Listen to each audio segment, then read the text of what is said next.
Bansos Corona pernah disunat habis-habisan oleh oknum pejabat. Saat ini pemerintah berusaha optimal agar tidak ada lagi yang berani korupsi. Karena pemakan uang rakyat, utamanya di masa pandemi adalah kejahatan luar biasa. Ketika Indonesia dinyatakan dalam masa pandemi, maka pemerintah langsung bergerak cepat dan memberikan bantuan sosial untuk rakyat miskin.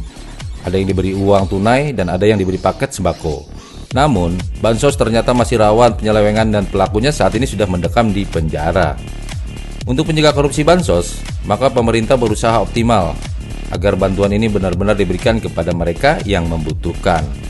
Kerjasama antara Kementerian Sosial sebagai penyalur dan penyelenggara bansos dengan KPK yang merupakan lembaga anti korupsi terus dipererat.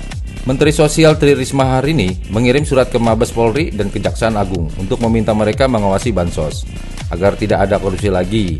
Selain itu, wanita yang akrab disapa Risma datang langsung ke gedung KPK untuk berkonsultasi. Kedatangan mantan wali kota Surabaya ini tentu disambut hangat oleh para petinggi KPK. Wakil Ketua KPK Nurul Gufron menyatakan bahwa kedatangan Menteri Risma adalah untuk berkonsultasi agar nanti bansos dan bantuan-bantuan lain dari pemerintah agar tepat sasaran. Selama ini, bantuan diberikan berdasarkan NIK, tetapi ternyata tak semua orang memilikinya, sehingga akan dipikirkan cara menyalurkannya agar lebih luas lagi cakupannya. Sementara itu, Ketua KPK Firly Bahuri menyatakan bahwa pihaknya sudah memperingatkan ke Kementerian Sosial, saat itu masih dijabat oleh Juliari Batubara. Bantuan sosial harus akuntabel, sehingga meminimalisir korupsi. Namun, ternyata ia mengkhianati negara dan mempermainkan data, dan saat ini sudah dibui. Untuk mencegah korupsi lagi, maka KPK membuat aplikasi Jaga Bansos. Aplikasi ini akan menerima keluhan-keluhan dari masyarakat. Misalnya, belum menerima bansos, padahal tergolong miskin. Ada yang kebagian paket ternyata orang kaya, dan lain-lain. Baru seminggu diluncurkan, aplikasi ini sudah menerima 118 keluhan. Dengan aplikasi, maka pengawasan bansos akan dipermudah.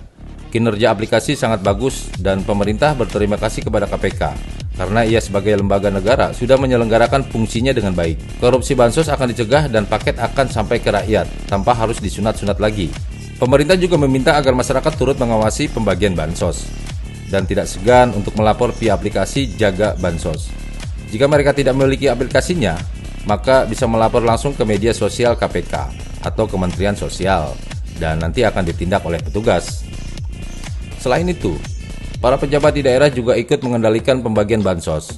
Misalnya seorang wali kota harus terjun langsung saat ada pembagian paket sembako, karena ia merupakan wakil pemerintah di daerah tersebut. Dengan turun langsung maka ia bisa tahu seperti apa kualitas berasnya, apakah ada oknum yang tega meminta uang pelicin kepada rakyat, dan lain-lain.